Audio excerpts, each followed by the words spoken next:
Greetings, everyone, and welcome to part 4 of Target Memories, right here on Timey-Wimey Tuesday, in which I give some personal anecdotes and thoughts on, my experiences with the Target novelizations of the classic series over the years. Some of my personal favorites, some of the ones that are significant to me. I've read more than I've talked about in this. I mean, there's almost as many Target books as there are stories in the classic series. There was a couple of stories that went unadapted. By the way, speaking of which, I made a huge mistake in part 1 of this, where I think I was talking about Trial of a Time Lord, The Ultimate Foe. For some reason, I was thinking that it hadn't been adapted. It has. It was the 2 Eric Sayward stories. I think it was Resurrection of the Daleks and Revelation of the Daleks. Those 2 were unadapted and remain unadapted officially to this day. There is at least 1 or 2 fan adaptations kicking around out there, so you can get sort of a Target-esque adaptation of them, but unofficial.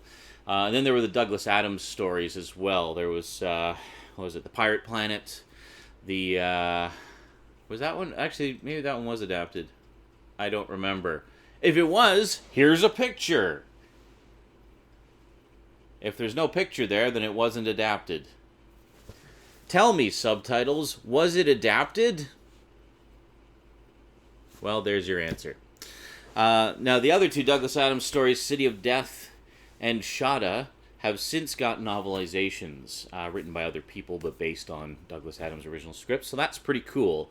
I actually really want to pick both of those up. I understand they're good reads. But yeah, that's actually not what we're here to talk about. We're here to just kind of wrap things up. I've got 2 more that I wanted to talk about today, kind of special ones again. We're going to talk about, one is a 5th Doctor story, one is a 6th Doctor story, and then that'll be it for this Target Memories thing that we've been doing over the past quite a while. And we'll move on to something else next week. Alrighty, so let's not waste any time. Let's get right into it. Today, on Timey-Wimey Tuesday, Target Memories, Part 4, on the Multimedia Chronicles.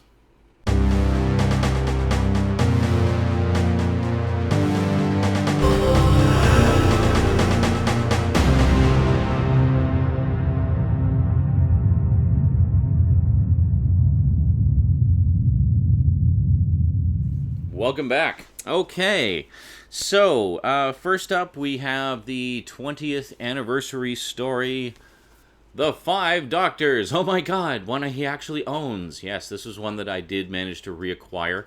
I did have it back in the day when it was new.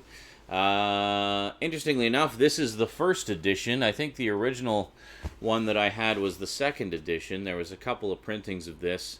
As you can imagine, pretty huge story. Apparently also the fastest novelization ever written, because Terrence Dicks also wrote the script, and they wanted to rush the novelization out during the 20th anniversary year. So he just, put a rush on it and put it out there. There's been a few editions of it over the years. I should mention this is the DVD edition you want to get, by the way. It's got all the extras from the previous DVD edition and both cuts of the movie, which is pretty cool. You got the original televised version, and you've got the extended special edition version as well. He rushed this one out. He wrote the actual special itself. Now, a few minor differences between the book and the televised version. There was a couple of additional scenes in it, one featuring a Cyberman after the big massacre with the Rastan Warrior robot. There's a Cyberman that kind of followed Sarah Jane and the Doctor for a little bit. That was cut out of the televised version, but it was filmed, and it has been put back in for the special edition version, so you can actually see that scene in the extended version now.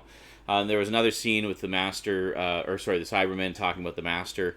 That's been put back in. But both of those scenes were not in the televised version originally. They were filmed, but they were cut out.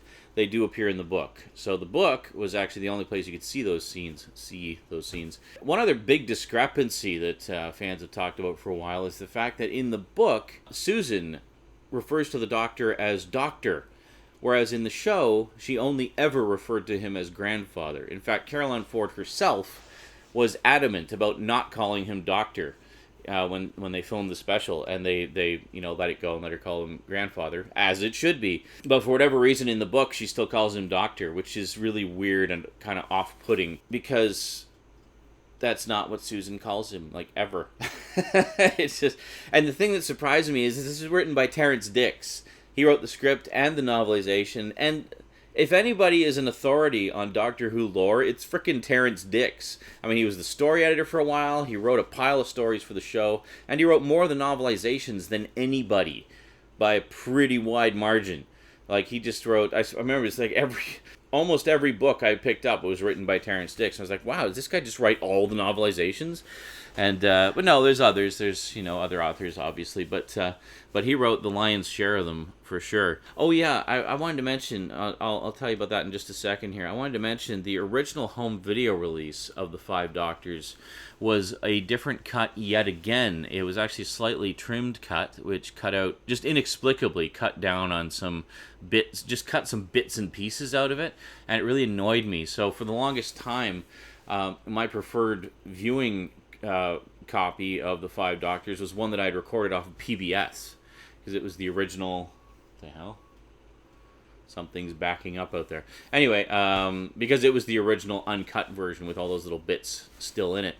So it always annoyed me that the home video version, because I wanted the home video version to have it in better quality, obviously, not the fuzzy reception, or slightly, well, I mean, it's still pretty good reception on PBS, but fuzzy compared to getting a VHS official release made from the original master tape. It's always going to be better. But and the cool cover art and whatnot. They put out the DVD edition. The DVD edition was only the special edition. It was not the original televised version or the cut down home video version. This one contains the special edition version. Holy shit, just finished backing up already. Contains the special edition version and the original televised version. So that cut down home video version has disappeared forever. It seems it is lost in the annals of home video history now. So if you're a real completist, I guess track down that as well. My personal experience with the Five Doctors, the first I ever heard that the Five Doctors was coming was, I have a 20th anniversary special magazine. Here, let me actually grab it. I'll show you. This was actually a Radio Times special that was released simultaneously all over the world. Slight variations on the cover. This is the edition that I have, and it's absolutely falling apart. This was you can see where it's from. They were just introducing Colin Baker at the time. But my sort of first heads up that the Five Doctors was coming was in this episode guide here, where they had the they just kind of broke down each story and had some color artwork. I'll do some kind of in-depth look at this at some point. Yeah, the cover is actually coming off. Let's just move that, shall we? Where the hell is it? Oh, here it is. Yeah, right here, right at the bottom. You probably can't even read it, but right there it has a blurb about the Five Doctors. It just says, the next story yet to be viewed by the public is the Five Doctors, the 20th anniversary special. Technically, this can be considered as belonging to the 20th season, as it is indeed going out in 1983 and was recorded as part of the recording block for the 20th season.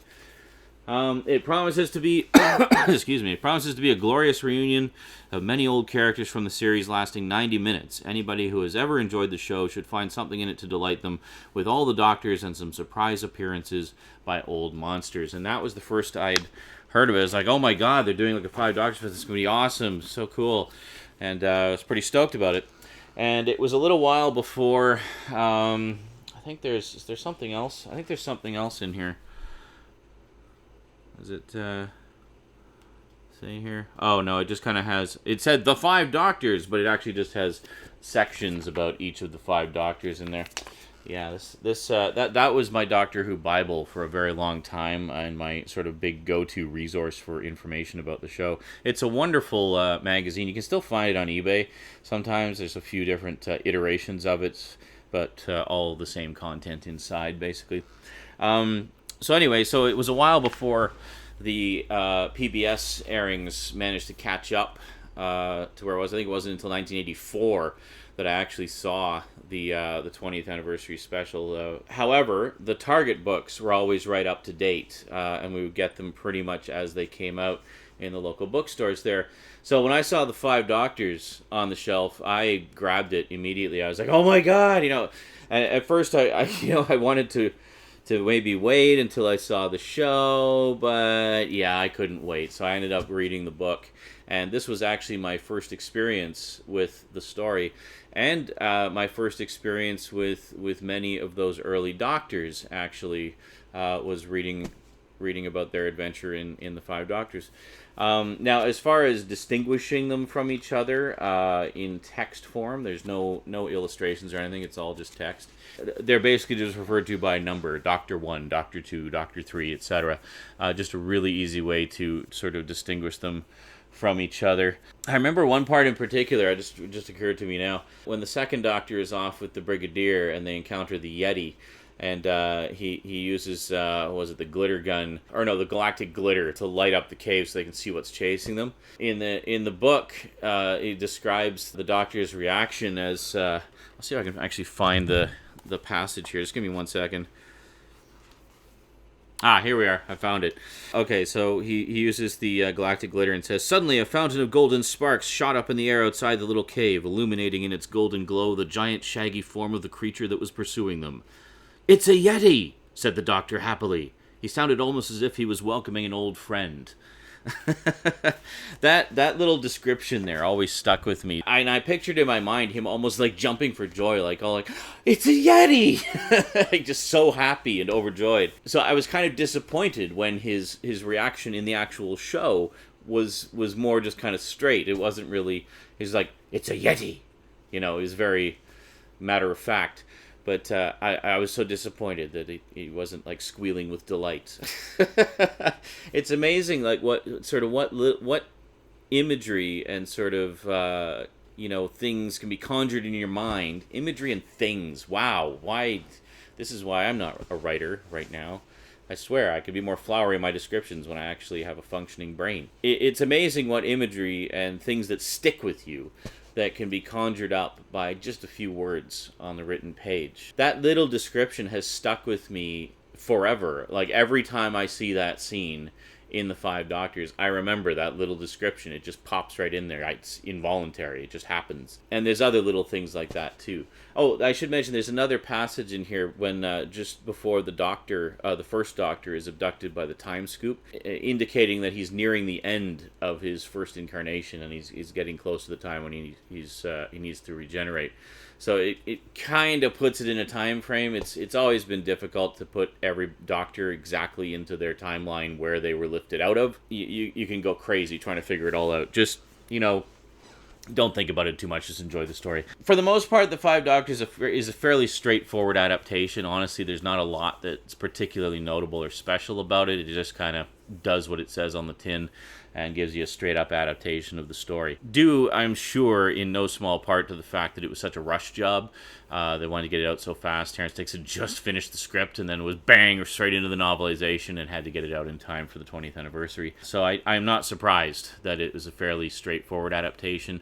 The one treat in it, of course, being the additional scenes, which we have since seen in the actual special edition version. So the next one I want to talk about, kind of on a similar theme. This was done 2 years later, 1985. The Two Doctors by Robert Holmes. Yes, Robert Holmes is another example of the author of the script writing the book. But this one is particularly notable because while Robert Holmes wrote a whole bunch of Doctor Who televised stories dating all the way back to the 60s, from the 60s right through to the 80s. Well, I guess his last full story being The Mysterious Planet, and then he started writing The Ultimate Foe as well for the Trial of a Time Lord, but Pip and Jane Baker had to finish the job because sadly Robert Holmes passed away before it could be finished. Yeah, so anyway, with The Two Doctors, he wrote the script and also wrote the novelization, and it is notable in that it is the only novelization he ever wrote, and doubly notable in that it's a novelization from his own script. So we get a really rare opportunity with this book to really dive into the creative mind and wit of Robert Holmes. Plus, this is a longer book than most average Doctor Who books. It's around 160 or so pages versus the 120 or so that they usually are. So you get a little bit more material there. The original televised story was This was when it was doing hour-long episodes. It was 3 hour-long episodes, or 50-minute episodes. It's the equivalent of a 6-part story if they were half-hour episodes. I know here in Canada, they showed them, when they were showing them episodically, they showed them as half-hour episodes. Yeah, so slightly longer story. And and this was the one occasion where they did a multi-doctor story just for the heck of it. I mean, just for fun. There was no anniversary or anything. They said, let's just do a 2-doctor story, and off they went. And it was a lot of fun. And we got treated to Patrick Troughton's final appearance as the Doctor. He actually passed away just a couple years after. It was in 1987, thereabouts. He was at a convention at the time. Again, with the 2 Doctors, the novel, a lot of fun. I really enjoyed it a lot, in particular because it's one of those cases where it really lets you get into the heads of the characters a lot more than you can in the televised version. One in particular that really stands out to me is I can't remember the character's name, but the waiter that Shockeye and the Doctor, when he's androgummed, give a hard time, and ultimately Shockeye kills him. You get a lot more with the waiter and sort of what's going on in his head as he's dealing with these 2 obnoxious customers, and also as he's dying, where like one of his last dying thoughts is of his teddy bear and how he'll never see Teddy again. Yeah. And it gives a little bit of pathos and sympathy to that character that did not exist in the televised version. I mean, he was quite a funny character for what little screen time he had in the televised version, but this just gives you that little bit extra that fleshes him out a little bit more. And as for everything else, there's a little bit, there's something at the beginning, some kind of prologue at the beginning, I can't remember exactly, that gives you a little bit about Gallifrey and stuff like that. One other difference is Jamie does have memory of the Time Lords. That's another sort of bone of contention with the fans, is like, well, when were they lifted out of the timeline then? Because Jamie never knew the Time Lords until their final story. The popular fan theory is that in between the regeneration of the 2nd Doctor to the 3rd, he was doing special missions with the Time Lords, sort of as a secret agent doctor, and that they allowed him to re-recruit Jamie to help him out with that for a bit. So, I don't know. It'd be nice to get, some kind of official word on that, like some official canon, yay or nay on that. I kind of like that idea. I mean, it gives us a time frame in which we can have new adventures with the 2nd Doctor that are outside of the time period of the televised adventures, other than, the 2 Doctors, if you want it to be a part of that sort of alternate continuity. Yeah, so there's never been any official word on it. For the most part, it's just fan theory. And I think maybe some of the comics have gone into that a little bit. I seem to recall some fans telling me about that a while ago. So yeah, kind of cool, kind of fun. But there's also some mention of Victoria Waterfield in it, which apparently is not in the book, but it's in the TV show. Yeah, but for the most part, it's it's a straight up adaptation, but it's also an expansion on a lot of ideas from the show, and I see a lot more little character moments and stuff like that. So that's pretty cool, and definitely one that I recommend. This one, I know I had the 2nd edition, and I was wondering if, for the longest time, I thought just the hardcover was the 1st edition, but no, apparently there was 2 editions of the paperback. Apparently it, like the 5 Doctors, had a massive print run, and even with that, they didn't quite have enough to meet the demand, so they did a 2nd printing. The cover, supposedly the cover features neither of the 2 Doctors on it, due to some kind of thing with likeness rights. Apparently likeness rights were a big deal at the time that it was published and could be prohibitively expensive. So they opted to just not even have the Doctor on the cover. Instead, they just got the Sontaran and the 2 TARDISes. So, fine, whatever. That's okay. Also kind of notable in that the 5 Doctors had a shiny cover with a non-shiny logo. The 2 Doctors had a shiny logo with a non-shiny cover. So, I don't know. Kind of interesting. It was like a gold logo there, so pretty cool. I would give an honorable mention to Ghostlight as being another novel you want to check out because it heavily expands on the story, but I already talked about that in part 1, so we won't talk about it again here. Yeah, that's pretty much it in a nutshell. In the case of The Two Doctors, I saw the story before reading the book. I actually got the book after the fact. One of the reasons I wanted to pick up the book was I had read a review of it in Doctor Who magazine in which they were really positive about a lot of the expansions on the characters and such, so I really wanted to check that out. Plus, I just always really enjoyed the Two Doctors story. I mean, it's... I should mention the book is also a little bit more violent and graphic with its violence than the televised version. And I remember the televised version got some flack for its violence to begin with. So, there's more of it in the book. Alrighty. Well, folks, I think that is it for Target Memories. I don't know what more I can say. That's pretty much it in a nutshell. This is by no means the last time we'll talk about the Target novelizations. We will revisit them in some form at some point. As I mentioned previously, I really want to rebuild that collection and possibly build the Target collection in the same way I built the DVD collection and kind of go by doctor and, you know, read and review the books along with the stories as we go through the DVDs one by one. Again, no specific time frame on that. Kind of up in the air. It's just kind of in the planning stages right now, so we'll see how things go. In the meantime, got lots of other Who related stuff that we can talk about, and we'll start on that next week. Alrighty, big thanks to my Patreon sponsors. Thanks, Patreon sponsors, especially of course Kyle Pellegrini, still my highest level sponsor. Thank you very much, dude. Really appreciate the support. And yeah, so we'll see you next time. Until then, thanks for watching, and sayonara.